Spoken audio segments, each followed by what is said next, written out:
Anyway, speaking of teaching people things, the next match was Red Velvet versus Jade Cargill. And you know what they taught me how to do? Get up and take a piss. Any of the women's segments that you're going to take a break during, I wouldn't do it during the Jade Cargill segments. She's the one I wouldn't skip. Well, this show was on my last nerve already. It didn't take a lot of their gravy to go all over my plate this week. But what did I miss here? Besides Jane's 50th win. You missed a fine match, and Jade is feuding with the former baddies. Yeah. And Red Velvet lost, and oh, so what now? Are the baddies baby faces, or is Jane a baby face now? No, I think she owns the trademark, the baddies, so they don't call themselves baddies anymore. Now they're the artists formerly known as baddies. Are they Rottens?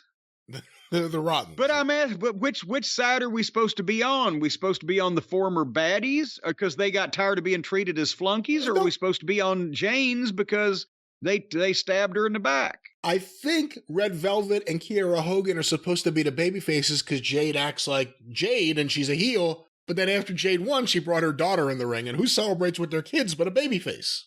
Well, that's why I was asking you that question, because she wins her 50th. She's the only person in AEW, male or female, that's undefeated.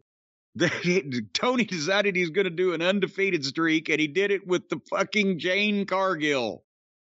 Can you imagine if a top name that might be in the main event of a fucking pay-per-view, but nevertheless, the heel brings her cute little daughter in the ring to celebrate her victory.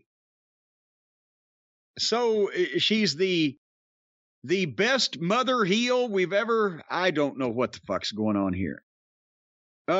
Hey, so how many wins does she need before she gets an AEW title match? Well, here's what I'm going to ask. I can't wait to see whether or not she gets job face. Whenever the time eventually comes, as it has to for all of us. I think it depends on who. If they say you're losing to Riho, you're going to get boo-boo job face. Oh, I'd love to see that. But hey, Twinkle Toes supposed to be in charge of the women's division. I'm sure that the fans are clamoring for Riho and Jane. And speaking of the women's division, Britt Baker and Ruby Soho and somebody else were in the back. Jamie Hayter. Yeah, well, okay, there you. Well, I just said somebody because I wasn't paying attention because they were referring to something that I skipped earlier in the program. Because can you tell, besides Thatcher and Danielson, this show has gotten on my last fucking nerve.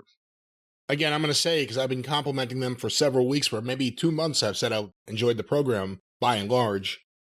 I hated this week's episode. Even with the Danielson match, I didn't like this episode at all.